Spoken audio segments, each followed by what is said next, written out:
반갑습니다. 저는 낚시를 참 좋아합니다.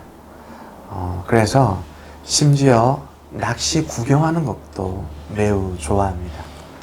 제가 개척을 하고 교인이 없었을 때 전도하러 나가다가 영도 앞바다 방파제에서 낚시하는 사람들을 보고 있었습니다.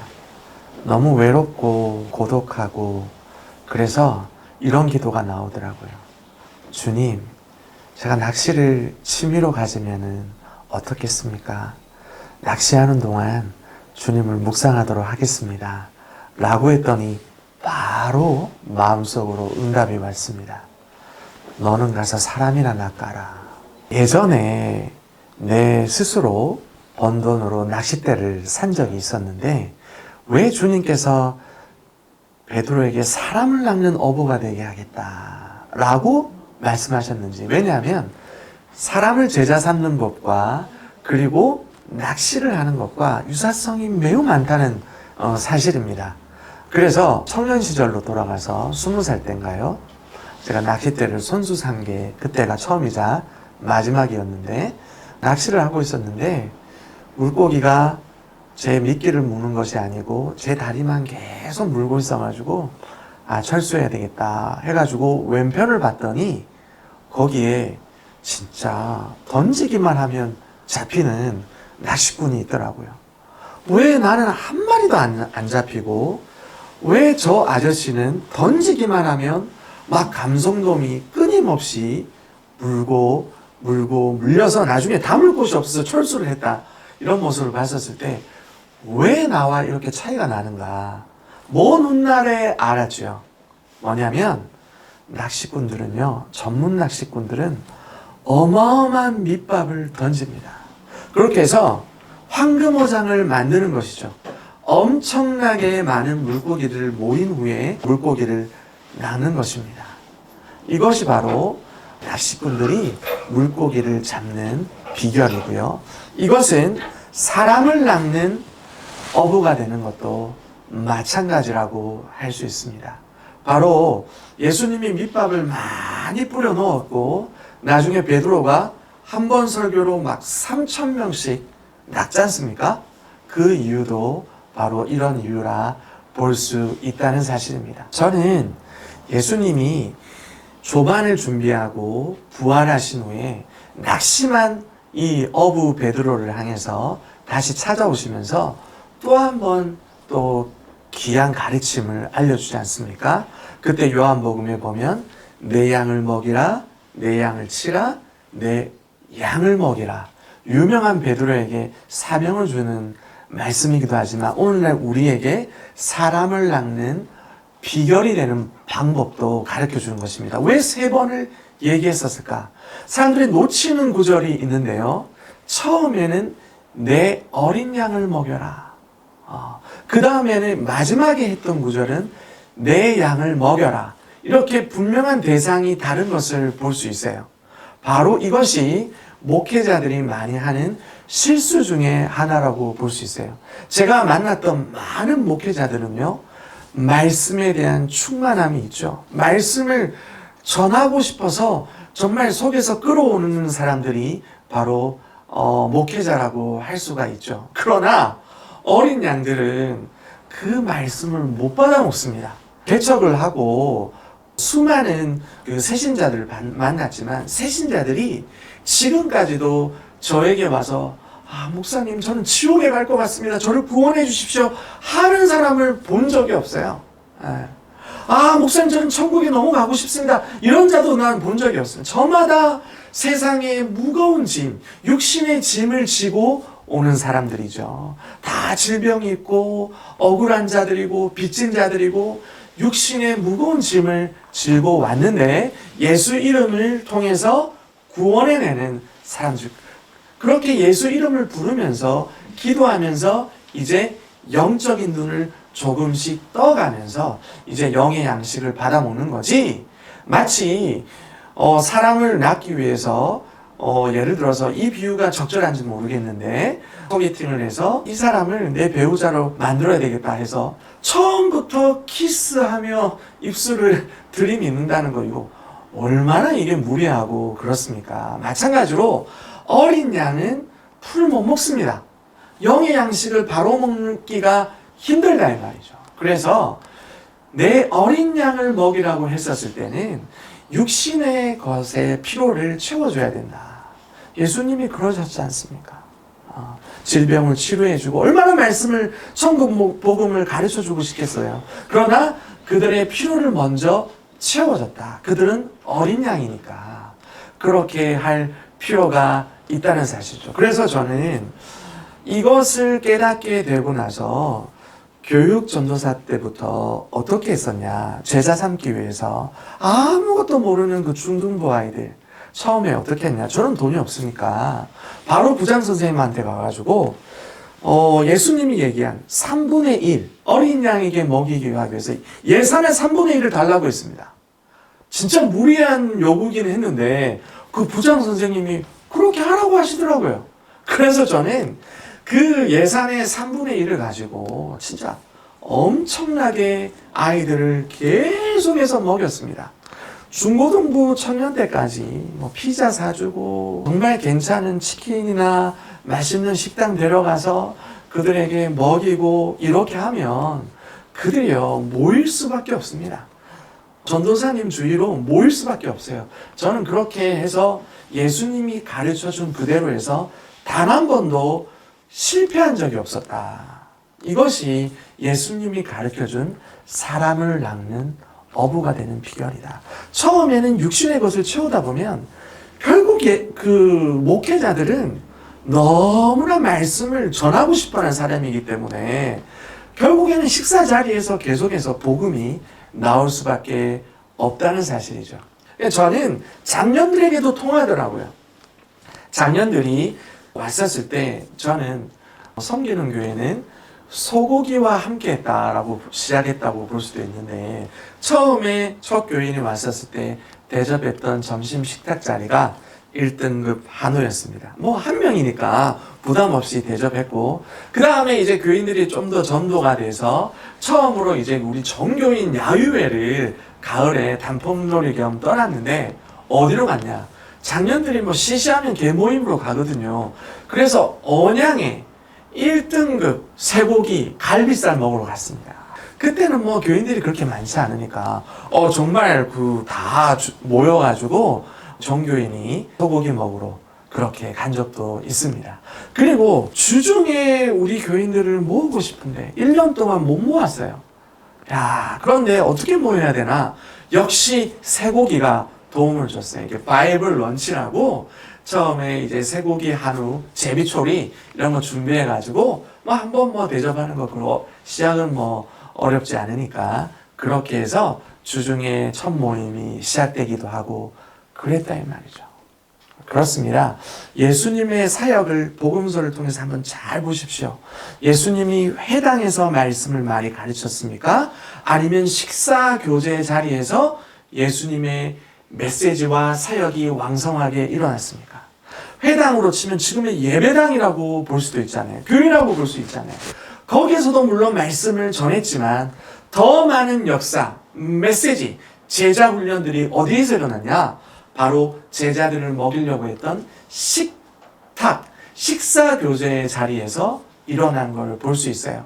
아까도 얘기했지만 예수님 부활하신 후에 조반을 손수 준비하셨던 그런 거, 그리고 예수님이 처음에 제자들을 믿게 했던 그 포도주 사건도 가나안 혼인잔치, 잔치 식탁의 자리였다 이 말이죠. 그리고 또 한번 보시면은 많은 일들이 보면은 제자를 선별하고 또 픽업할 때 세리장, 마태, 그리고 삭개오 전부 식탁 교제하면서 얘기를 하면서 회개의 역사가 일어나고 제자를 부르시기도 했다 이 말이죠. 심지어 예수님은요, 예수님의 원수였던 바리새인과 율법 교사들과도 식사 교제의 자리면은요 흠잡으려고 준비했던 트랩인데 함정인데 예수님은 거기서 가셔서 할 말을 다 전하기도 하고 얘기하고 하셨다 이 말이에요. 식사 자리를 굉장히 중요하게 여기셨다 이 말이죠.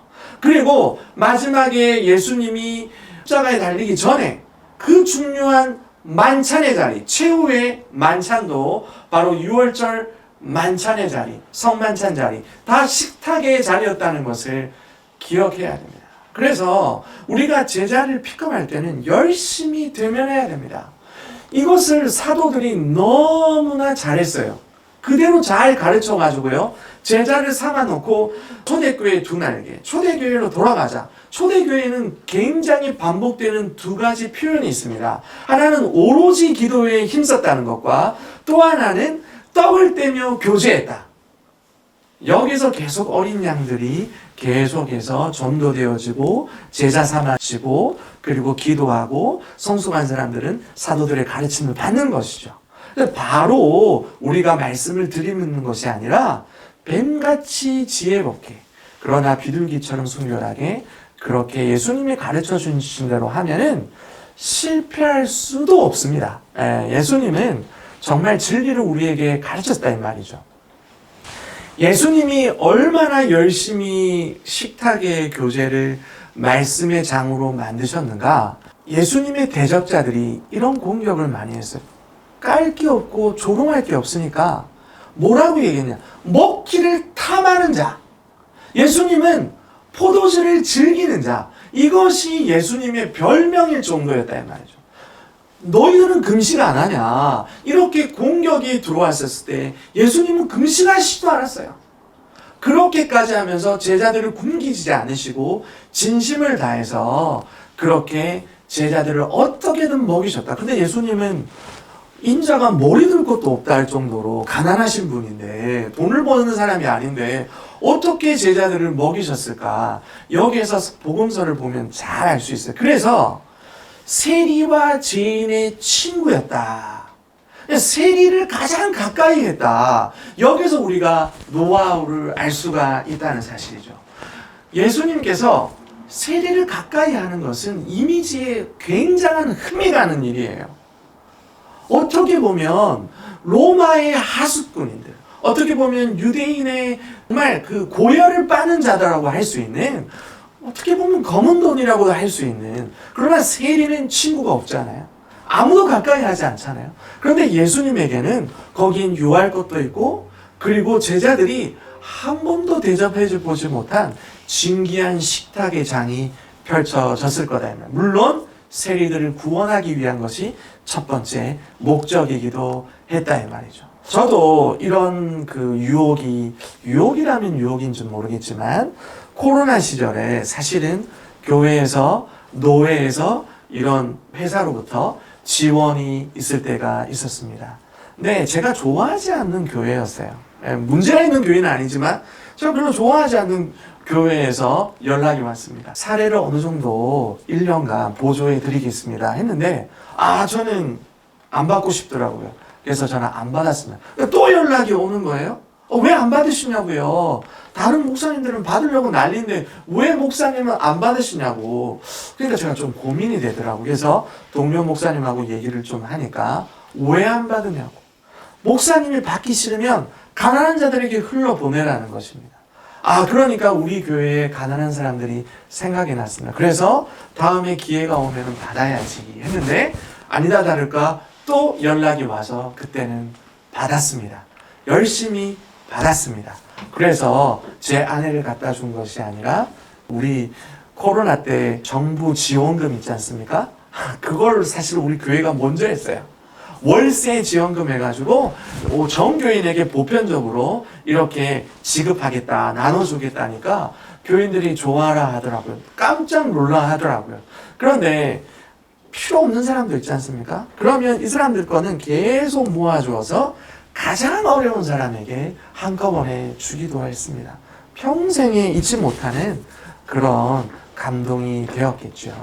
이렇게 세리의 것을 활용해서 예수님은 그렇게 복음 전도와 구제에 힘쓸 수가 있었다는 사실이죠. 제가 며칠 전에 크레머 대 크레머라는 헐리우드 영화를 봤습니다. 작품상을 받고 연기상도 받고 그래서 아카데미 5관왕을 빛나는 그런 영화인데 어쨌든 저는 최근에 봤다 이 말이에요. 저는 연기가 너무 몰입이 되고 그리고 그 얘기가 너무 저한테 와닿고 꼭 제 얘기 같고 뭐 바람핀 거 외에는 거의 제 얘기 같아가지고 지금도 잔상에 깊이 남아있어요. 거기서 제가 아내가 첫 장면이 아내가 가출을 하는 장면이 나옵니다. 마치 제 아내 모습이 연상이 되더라고요.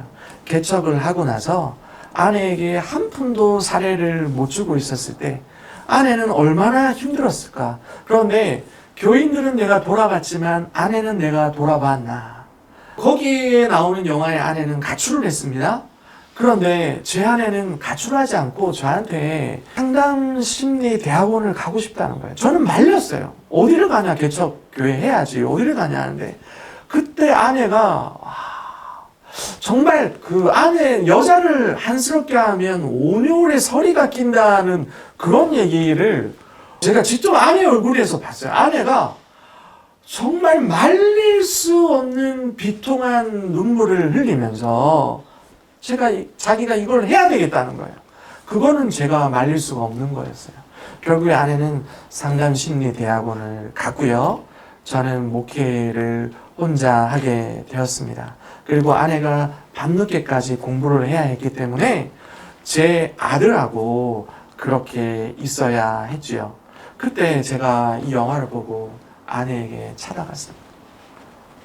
여보, 정말 저를 버리지 않아서 가출하지 않아서 고마워요 하니까 도대체 왜 그러냐고 어디 아프냐고 그렇게 얘기를 해주는데 역시 자식이죠. 아들인데 제 아들을 무척이나 닮은 것 같더라고요. 아들이 얼마나 힘들었겠습니까? 엄마도 잃고 아빠는 정말 이렇게 있으면서 서로 안 맞고 꼭 제 아들하고 비슷했던 것 같아요. 개척을 하면서 그렇게 열심히 12명을 제자를 삼겠다고 그렇게 어떻게 보면 좀 미쳐 있었다. 예수님도 보면은 가족들이 왔는데 가족들이라고 안 하고 제자가 가족이라고 했거든요. 마치 제가 그러지 않았을까. 정말 아들을 돌보지 못했던 미안함을 그때는 잘 몰랐어요. 그런데 아들이 갑자기 서글프게 웁니다. 도대체 왜 우냐고, 어디 아프냐고. 그러니까 여러분 정말 아이가 대성통곡하는 장면 봤습니까? 어린아이가 대성통곡을 하는데 아빠 제발 개척교회 안 하시면 안 되겠냐? 정말 부탁합니다. 왜 안 했으면 좋겠는데 하니까 그런 말은 안 하는데 그냥 계속 대성통곡을 하는 거예요. 미안하더라고. 그리고 또 시간이 흘렀는데 그때도 아들이 갑자기 또 우는 거예요. 이번에 또 왜 우느냐? 도대체 왜 우느냐 하니까 똑같아요. 아빠 제발 개척교회 안 하면 안 되냐고. 그렇게 빌더라고요 저한테. 두 번 그런 모습을 보니까 가슴이 미어집니다. 지금 생각해 보면 아들은 그 두 번만 온 것이 아니라 몰래 엄마를 잃어버리고 엄마가 있지만 엄마를 잃어버리고 아빠를 잃어버린 듯한 그 엄청난 괴로움에 얼마나 힘들어 했었을까. 미안하고 근데 정말 감사하게도 이제는 12명 이상의 제자가 있습니다. 훌륭한 신앙에서 어른이 된 그런 훌륭한 그런 모습을 보면서 제 아들도 굉장히 자랑스러워 하고요. 지금은 이제 고3이 되었는데도 교회를 열심히 섬기고 있고 지금 아내도 열심히 저보다 더 교회를 사랑으로 섬기고 있습니다. 어찌됐든 예수님이 하신 말씀이 많아요. 내가 화평을 주러 온 줄 아느냐? 나는 검을 주러 왔다다. 그날에는 가족이 원수이리라. 제가 가족들에게 원수였겠죠. 그런데 이제 시간이 이제 흘러서 이제 제자들이 세워졌고 이 제자들은 정말 반석 위에 세워진 것처럼 굳건하고 그리고 어떤 면에서는 저보다 더 탁월하게 교회를 잘 섬기고 그렇게 굳은 일도 마다하지 않고 그렇게 저를 잘 섬겨주고 있습니다. 그제야 비로소 세 번째 예수님이 말씀하시되 베드로에게 말씀하시되 내 양을 먹이라. 거기에서 양은요 어른 양이에요. 어린 양이 아니에요. 그 양은요 영적인 양식을 좋아합니다. 육적인 양식보다 영의 양식을 이제 원하고 그 충만을 사모합니다. 그래서 우리 교회 제자들은요 금요 예배 다 나와요. 다 나와서 영적인 충만을 사모하고 있다는 사실을. 옛날에는 뭐 11조도 안 내고 헌금도 보면은 뭐 그냥 뭐 회비 내듯이 이렇게 냈지만 이제는 그들이 11조도 내고 감사헌금도 내고 자기들이 헌신하기 위해서 더 많은 것들을 내놓고 있으니까 사실은 목자를 먹이고 있는 거죠. 네. 이제는 제가 그들을 먹이는 것이 아니라 그들이 저를 먹이기 때문에 제가 이 교회를 시도한다든지 옮긴다든지 개척을 한다든지 하지 않는 이상은 아마 평생 저를 먹일 수도 있을 것입니다. 하나님이 하신 말씀이 정확합니다. 주님의 말씀대로 사람을 낚는 어부가 되리라. 그리고 주님이 하신 것 그대로 그렇게 오늘도 진리입니다. 어제도 오늘도 내일도 동일하게 진리는 진리인 줄 믿습니다. 그렇게 섬기다 보면 결국에는 가정도 화평해지고요. 그리고 교회도 든든히 서고요. 그리고 제자들이 이제 어른이 되면 뭐합니까? 제자가 제자를 낳죠. 어른은 이제 아이를 뵐 수가 있죠. 그렇게 교회는 부흥하는 단계로 갈 줄로 믿습니다. 지금까지 시청해 주셔서 감사합니다.